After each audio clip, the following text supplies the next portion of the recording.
Hello, good morning everyone. Last लेक्चरला आपण बघितलं होतं Excel.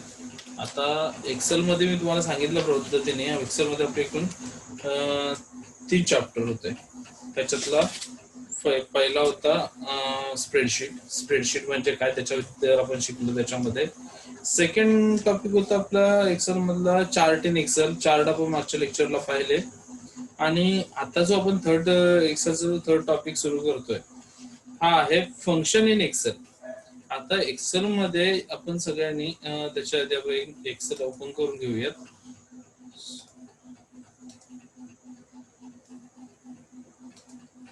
Okay okay. So function म्हणजे एक्झॅक्ट काय, तर तुम्हाला सगळ्यांना माहिती आहे एक्सेल मध्ये आपण फॉर्म्युला यूज करतो. त्या फॉर्म्युलालाच एक प्रकारे फंक्शन म्हटलं जातं. ओके. सो हे फंक्शन म्हणजे एक्झॅक्ट काय आहेत आणि हे फंक्शन कुठे कुठे यूज केले जातात हे आपण या लेसन मध्ये बघणार आहोत. सो सगळ्यात पहिला जो फंक्शन आहे तो आपण बघूयात याच्यामध्ये राऊंड अप. काय राऊंड अप. ओके. तर राऊंड अप हा कशासाठी यूज केला जातो.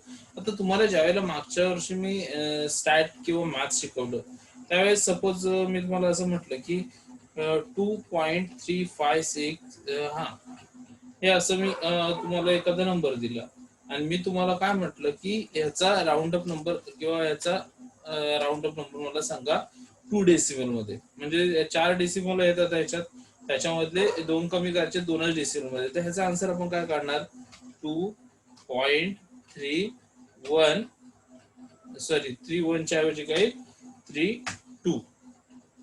आता 2 का आलं तर 1च्या पुढे 5 आहे त्याच्यामुळे इथे 2 आलं. 1च्या पुढे जर 4 असतं तर इथे 1च राहिलं असतं. सो हा डिफरन्स पडतो. आता हे आपण काढलं मॅन्युअली, पण आता आपला खूप सारा मोठा डाटा आपण काढलाय. इथे आता या पद्धतीने सपोज असा खूप मोठा डाटा आहे, तर मी प्रत्येक वेळेस मॅन्युअली टाईप करत बसू का.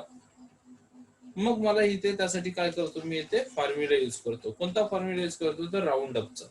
सो पहिला आपण करूयात. मी याच्या आधी तुम्हाला सांगितलंय एक्सेल मध्ये कोणताही फॉर्म्युला यूज करण्याआधी काय करावं लागतं, इक्वल टू साइन द्यावं लागतं. सो आपण इक्वल टू साइन दिलं, त्याच्यानंतर आपण राऊंड अप फंक्शन इथे पुट करूयात. सो राऊंड आलं.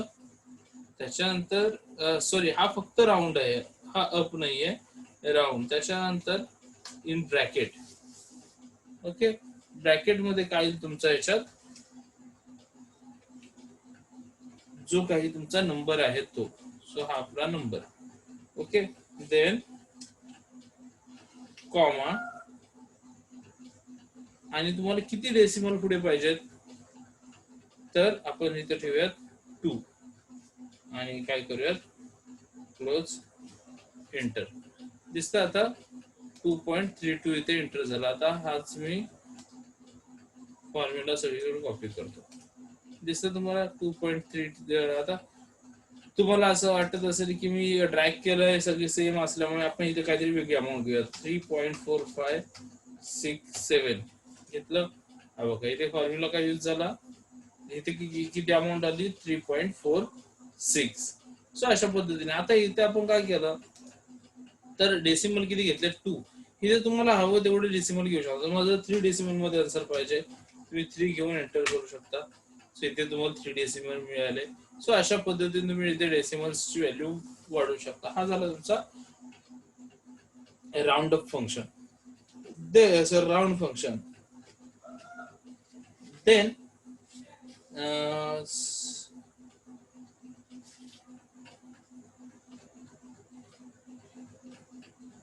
ह्याच्यानंतर बघूया. हा राऊंड झाला. त्याच्यानंतर राऊंड अप मध्ये काय येतं, rounds a number up away from 0, take 2 numbers of parameter number positive. So round up we have like round except that it's always round a number up.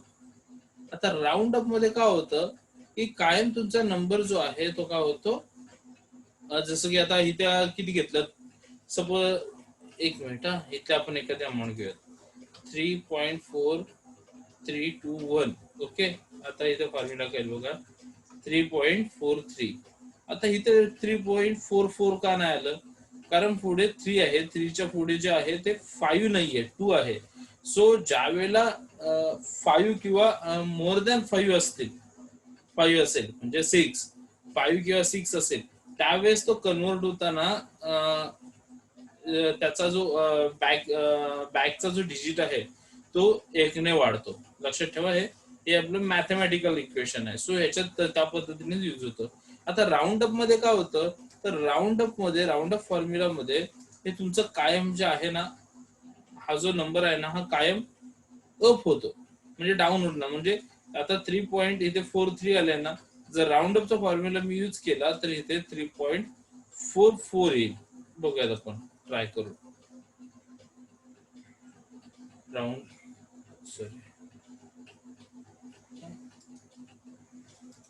Round enter, दिसलं 3.44 आलं.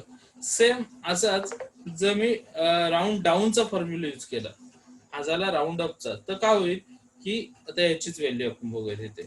इथे पण round डाऊनचा use करूया. Equal to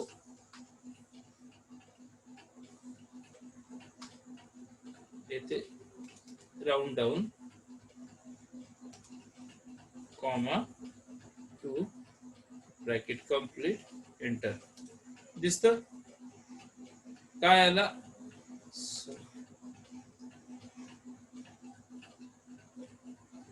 हा, ते चुकीचं आपण put केलं. आपण घेणार आहोत ओके एंटर. सो 3.45 दिसला. म्हणजे काय होईल की जरी त्याची व्हॅल्यू वाढत असेल तरी राऊंड डाऊनला काय होणार आहे, पॉइंटने डेसिमलने, 1 डेसिमलने ते कमी होणार आहे. सो हा फरक पडतो राऊंड अप, राऊंड डाऊन आणि ओनली राऊंड मध्ये. आलं लक्षात? सो असे हे 3 राऊंड मधले जे इंटिग्रलचे ते आपण 3 पार्ट पाहिले, round up, round down and round. Then आता बघूया त्याच्यामध्ये सेलिंग. सीलिंग म्हणजे काय बघूयात. So it is equal to return number rounded up ceiling मध्ये away from 0 to the nearest multiple significance taken 2 parameters number significance. आता याच्यामध्ये काय होईल, हा जो सीलिंग आहे याच्यामध्ये काय होईल की आता आपल्याला सपोज तुम्ही असं म्हणाल की मला डेसिमल नकोच हवे, मला फक्त राऊंड अप फिगर पाहिजे. लाईक सपोज 2 आहे तर 2.31 आहे, तर त्याचं राऊंड हे किती होईल, सिलिंग किती होईल, तर ओनली 2. किंवा सपोज 2.56 आहे तर त्याचं सिलिंग किती होईल, तर फक्त ओनली 3. सो डेसिमल नको आहेत मला, राऊंड फिगर नंबर पाहिजे. काय म्हणतोय, राऊंड फिगर नंबर पाहिजे मला, डेसिमल नको आहे. तो अशा वेळेस आपला जो फॉर्म्युला यूज होतो तो कोणता येतो, किंवा जे फंक्शन यूज होतं ते कोणतं होतं, ceiling. So it is equal to ceiling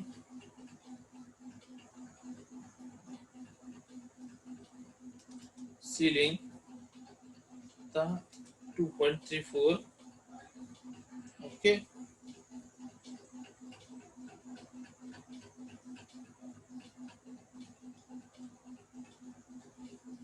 comma आता तुमचे किती नंबर्स आहेत पुढे, 4 आहेत. डेसिमलच्या पुढे, सॉरी पॉइंटच्या पुढे किती डेसिमल आहेत, 4. म्हणून इथे 4 इन ब्रॅकेट एंटर. दिसलं? इथे आन्सर किती आलं तुमचं, 4 A3.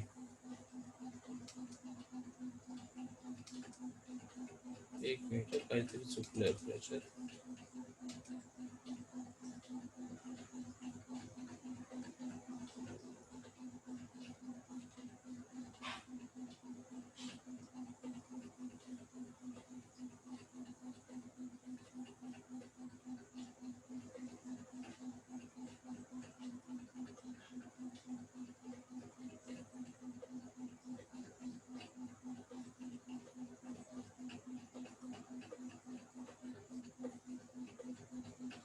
हा जो नंबर आहे, हा 4 हा नाही तर याच्या नियरचा 2.3156 जो आहे त्याच्या नियरचा राऊंड अप नंबर आपल्याला इथे पुट करायचा. सो 2.3156 नियर आपण म्हणूया 2 आहे.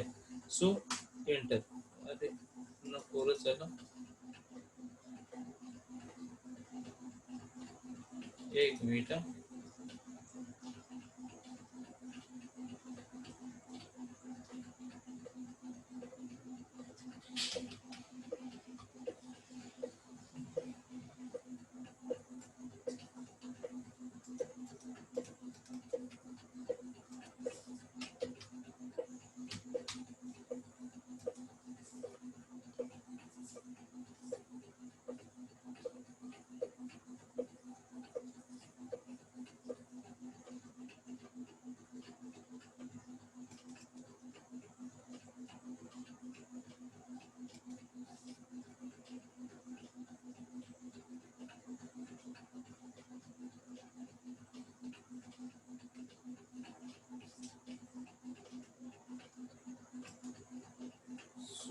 ते बरोबर 24 इथे पुन्हा बघूयात, पुन्हा ट्राय करू.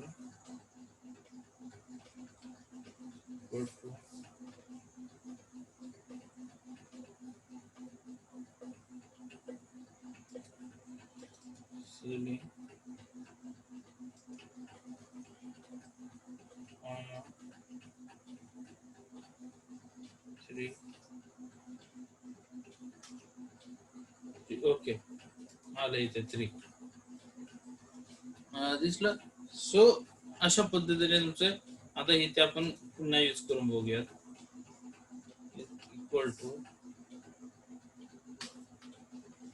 Ceiling number comma 3. सो तुम्हाला काय करायचं की नियरचा नियरेस्ट नंबर पण पुढचा नंबर, म्हणजे आपण हे आता मगाशी आपलं काय होत नव्हतं, 2.3156 ला आपण 4 घेतलं म्हणून ते 4 आन्सर आलं, किंवा 2 घेतलं तर 2 येत नाहीये त्याला. सो आपल्याला एकने जे पुढचा, सो 2.3156 त्याच्या पुढचा नंबर कुठला आहे राऊंड फिगर नंबर, तर 3, म्हणून आपल्याला इथे 3 पुट करायचं आहे. आता इथे आपण सपोज घेऊयात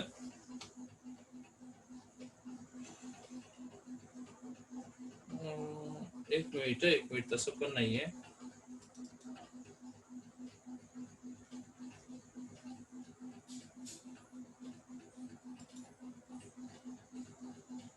सो त्याच्या पुढचे किती डेसिमल तुम्हाला कॅल्क्युलेट करायचे त्याच्यावर डिपेंड आहे. सॉरी, सो तुम्ही आता याच्या पुढचे किती डेसिमल, 3 डेसिमल पर्यंत तुम्ही कॅल्क्युलेट करणार. 2.315, सो 3 डेसिमल पर्यंत कॅल्क्युलेट करणार, म्हणून इथे तुम्ही काय केलंय 3 यूज केले.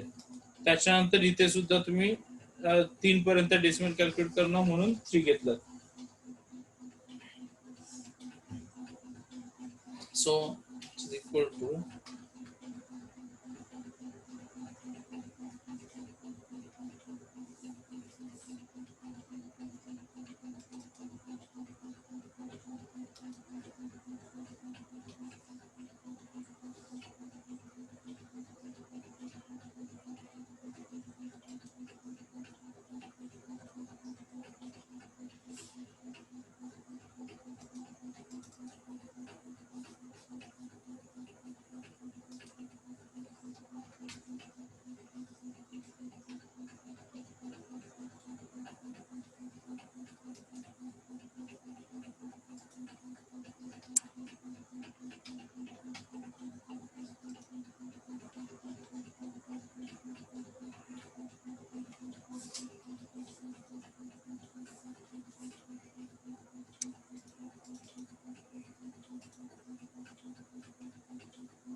सो याच्यामध्ये बघा सिलिंग मध्ये काय दिलेलं आहे, return number rounded up away from 0 to the nearest multiple of significance.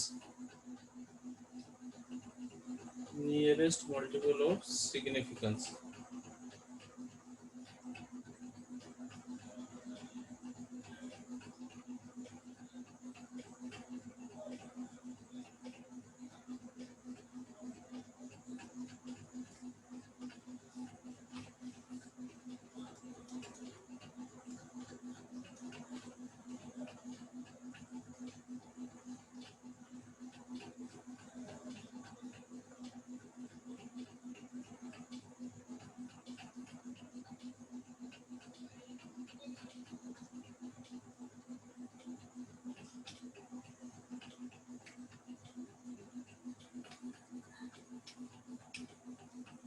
Okay, लक्षात आलं तुमच्या ह्याचा मिनिंग काय होतं बघा.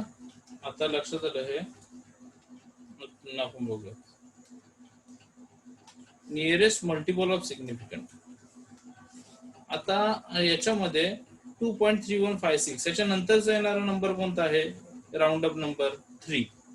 3 ला कोणत्या याने मल्टिप्लाय करू शकता तुम्ही, नियरेस्ट नंबर मिनिमम नंबर कोणत्या नंबरने तुम्ही मल्टिप्लाय करू शकता. आता बघून पहिले बघूयात सिलिंग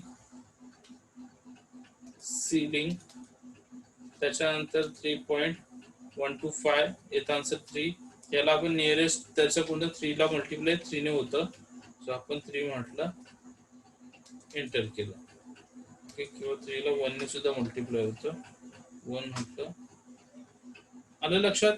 सो ज्या ह्याने नियरेस्ट आहे, आता जसं की इथे 34 मध्ये 20 ह्याच्यानंतर किती आन्सर येतात, 24 सुद्धा येतं, बरोबर आहे. 24 ला 2 ने सुद्धा मल्टिप्लाय होतं, 3 ने सुद्धा मल्टिप्लाय होतं. सो तुम्ही कोणतेही एक यूज करू शकता. सो इक्वल टू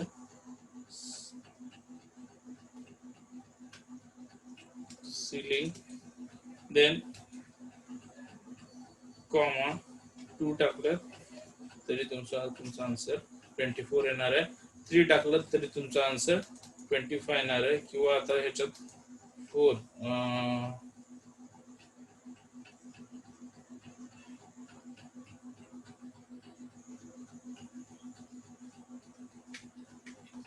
4 टाकलं किंवा 6 4 जा 24 येतं, तरी आन्सर 24 येणार आहे. इथे तुम्ही 6 टाकलं तरी आन्सर 24 येणार आहे. पण इथे जर तुम्ही चेंज केलं 5 टाकलं तर आन्सर तुमचं चेंज होईल, 25 झालं. आपल्या लक्षात. सो म्हणजे 25 म्हणजे 23च्या पुढची कोणती असा डिजिट आहे की ज्याला 5 ने मल्टिप्लाय होतं.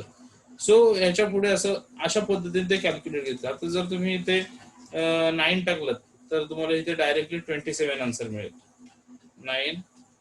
सो इथे 27 मिळेल. आलं लक्षात. 23.34 याच्या नंतरची जी कोणती अमाऊंट येणार आहे त्याला मल्टिपल बाय कोणत्या याने मल्टिप्लाय करून तुम्हाला राऊंड अप पाहिजे. आलं लक्षात. त्या पद्धतीने सिलिंगचा यूज तुम्ही करू शकताय. त्याच्यानंतर सेम येतं फ्लोअर. सिलिंग नंतर येतं floor. Round up number down toward 0 to the nearest multiple of significance. आता याच्यात काय होतं, पहिल्यामध्ये काय होतं, सिलिंग मध्ये राऊंड अप नंबर होता आणि याच्यामध्ये आता फ्लोअर मध्ये काय की राऊंड डाऊन, म्हणजे त्याच्या मागचा असा नंबर की जो जवळच्या नियरेस्ट डिजिटने मल्टिप्लाय होईल, like is equal to floor.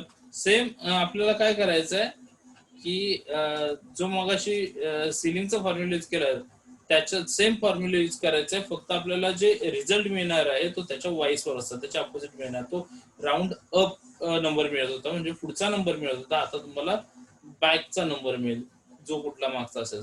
So आपण घेऊया 2.32 कॉमा, आता याच्यात 3 ला मल्टिप्लाय होतो 1 ने म्हणून किंवा 2 ने सुद्धा होतो. So it is equal to 1. Answer मिळालं 2. किंवा इथे 3 ने जर म्हटलं तर तुम्हाला आन्सर 3 मिळणार आहे, सॉरी 0 मिळणार आहे आन्सर, कारण मागचा नंबर 3 नाहीच आहे किंवा त्याच्यापेक्षा नाही. सो 1 टाकलं तर तुम्हाला 2 मिळेल. सेम इथे आता सपोज मी 25 टाकलं, 25.34 आणि इथे म्हटलं is equal to floor. Okay, आता आपल्याला सपोज काढायचं आहे, याचा आन्सर काढायचा आहे आपल्याला 24. 24 नको आपण घेऊयात, 21 काढायचं आहे. तर अशी मागची कोणती संख्या आहे 25च्या मागची, 25च्या मागे, की ज्याला 7 ने मल्टिप्लाय होतं नियरेस्ट? 24 ला 7 ने मल्टिप्लाय होत नाही, 23 ला होत नाही, 22 ला होत नाही, 21 ला होतं. मग जर आपण तशी व्हॅल्यू टाकली इथे 25.34 7, तर आपल्याला व्हॅल्यू काय मिळणार आहे इथे 21 आली. सो समजलं तुम्हाला सिलिकॉन आणि फ्लोअर मधला फरक. सो हे जे फंक्शन्स आहेत ते अशा वेळेस यूज केले जातात. नंतर येतं रँड बिटवीन, काय रॅन्डम बिटवीन. नंतर कोणता रॅन्डम बिटवीन. सो याचा मिडलचा जो नंबर असेल तो तुम्हाला इथे कॅल्क्युलेट होतो.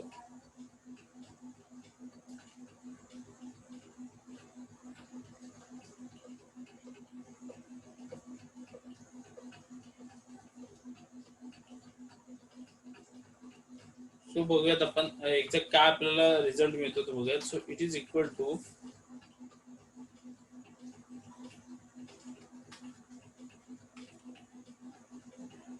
रॅन्डम बिटवीन कॉमा, सपोज आपण इथे व्हॅल्यू टाका 10, 30,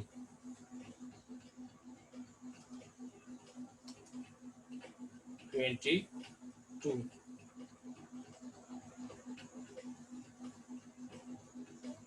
Return and random integral number between the number is specified. A new random integral number is returned every time the worksheet is calculated. It takes 2 parameters.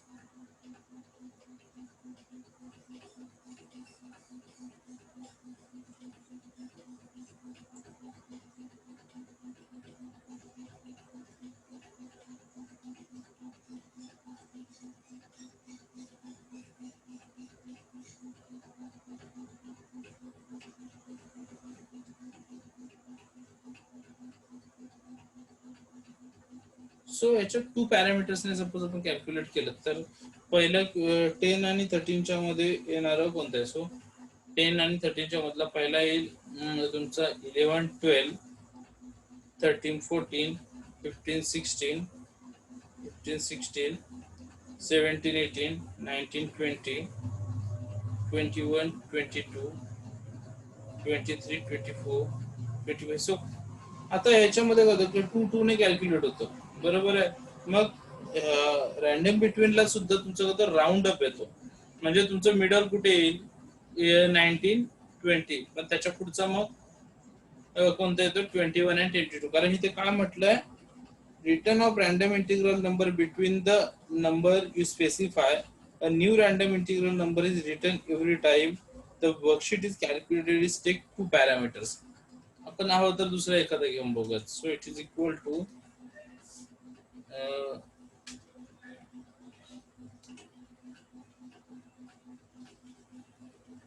return a random number greater than or equal to 0 and then less than 1. Eventually distribute change or recalculation. So bottom number घेऊयात आपण 40, comma, आणि top number घेऊयात 80. 43 तुम्हाला मिळालं त्याचं. Sorry,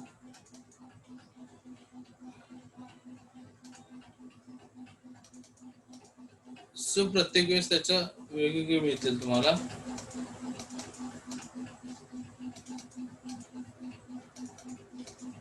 so त्याच्यामध्ये येणारा कोणताही तुम्हाला अंक मिळू शकतो रॅन्डम बिटवीन. सो तुम्ही ज्या ज्या वेळेस त्याच्यावरती क्लिक करा त्या वेळेस तुम्हाला वेगवेगळा. सो ह्याचा अर्थ काय होतं की 10 किंवा 30च्या मध्ये जेवढे पण अंक आहेत रॅन्डम बिटवीन, रॅन्डम ह्याच्या दोघांच्या मध्ये, त्याच्यापैकी कोणताही अंक तुम्हाला इथे किंवा कोणताही डिजिट तुम्हाला कळेल इथे मिळू शकतो. तुम्ही ज्या ज्या वेळेस क्लिक कराल त्या वेळेस तुम्हाला वेगवेगळा डिजिट मिळेल, पण त्याच्या मिडलचाच मिळेल.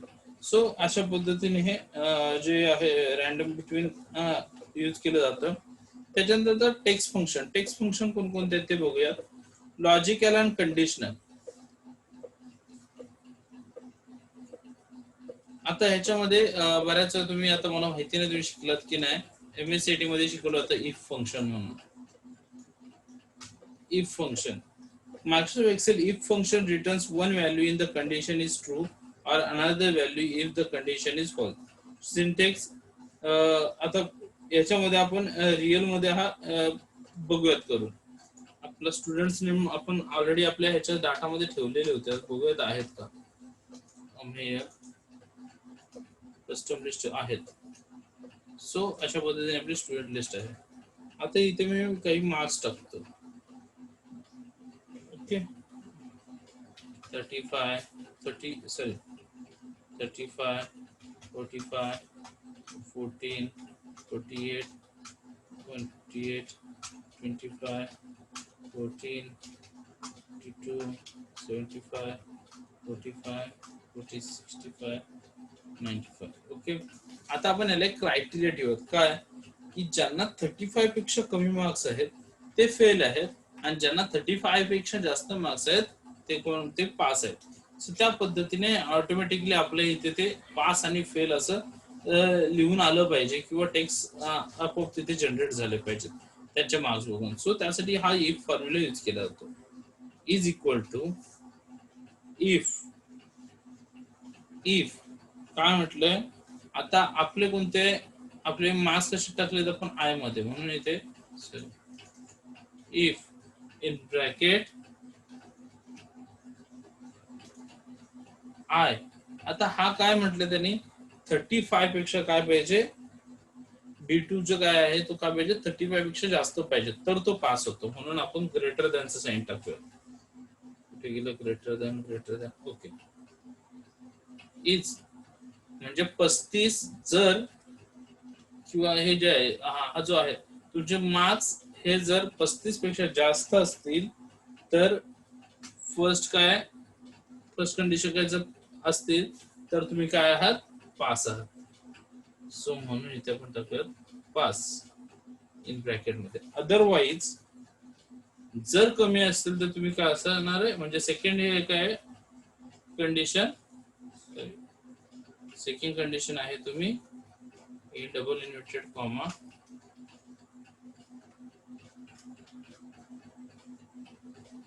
Fail, double inverted comma complete. काय म्हटलंय, जर 35 पेक्षा जास्त मार्क्स तुम्हाला असतील तर तुम्ही पास आहात. पहिली व्हॅल्यू ट्रू आणि फॉल्स असते याच्यात. सो पहिली ट्रू पास अँड फॉल्स म्हणजे फेल म्हणजे फॉल्स. सो हा तुम्ही आता आम्हाला 35 आहेत म्हणजे काय की आपण ग्रेटर दॅन इक्वल टू टाकलं नव्हतं, फक्त आपण काय टाकलं होतं, ग्रेटर दॅन टाकलं होतं. त्याच्यामुळे 35 पेक्षा जास्त नसल्यामुळे आपल्याला आम्ही सपोज फेल आला तर हेच आपण फॉर्म्युला सगळीकडे इथे यूज करून बघू. दिसतं, ज्याला 35 पेक्षा जास्त मार्क्स आहेत ते सगळे पास आहेत, आणि ज्यांना 35च्या खाली मार्क्स आहेत त्यांचा समोर काय आलं, फेल आलं. सो इफचा असा हा फॉर्म्युला तुम्ही यूज करू शकताय. आता इफच्या ऐवजी आपण इथे अटेंडन्स लिहूया.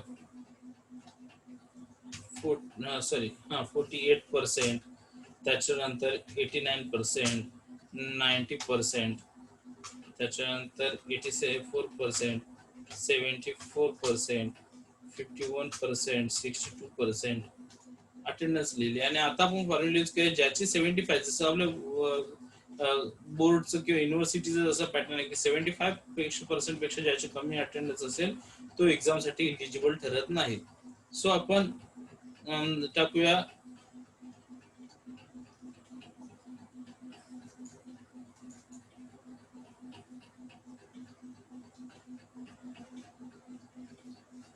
त्याला बघा आपण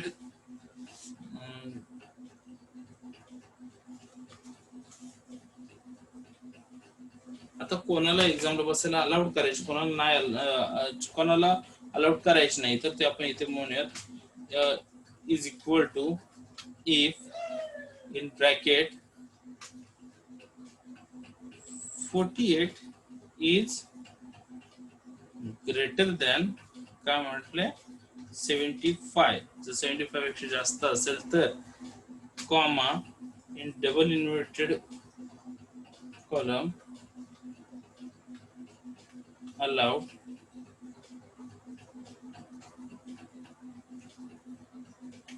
comma comma in double inverted column bracket not allowed bracket complete. Okay, आता ह्याला नॉट अलाउड एक्झामला बसायला नॉट अलाउड हे बघा 89 वाले अलाउड आहेत, एक ज्यांची 75% पेक्षा कमी प्रेझेंटी आहे ती नॉट अलाउड, ते एक्झामला बसू शकत नाही. सो अशा पद्धतीने हा जो इफचा फंक्शन आहे तो तुम्हाला यूज करता येतो. सो आलं लक्षात. सो इफ मध्ये तुम्ही अशा पद्धतीने यूज करून त्याला टेक्स्ट फंक्शन सुद्धा म्हटलं जातं.